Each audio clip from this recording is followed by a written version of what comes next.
Rules for voters nationwide could change. A bill that requires voters to provide proof of citizenship passed the House and is facing backlash from some here in Washington. KREM 2's Connor McAvoy breaks down what folks for and against the bill have to say about it.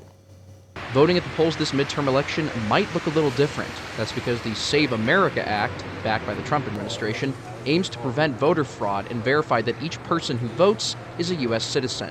If passed, voters would need a valid ID before registering to vote in a federal election, mostly through a passport or birth certificate, and provide proof of citizenship.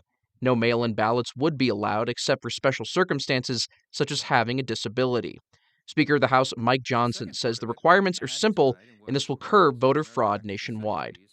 The very common sense requirement that you have a photo ID if you're going to vote. While its supporters say it'll protect the right to vote, folks like Allison McCaffrey with the League of Women Voters in Washington State argue it'll make it more difficult and disincentivize voter turnout. It would cause hardship on letting people vote for so many millions of people nationwide. She says the requirement to either have a birth certificate or passport is unfair if a person has changed their last name and doesn't have a passport. This would be a hardship on married women and other Americans who have changed their names, who would then be required to get updated documents in order to register to vote. We want easy access to this basic right of ours. The bill passed the House and now waits in the Senate for consideration. Connor McAvoy, KREM 2 News.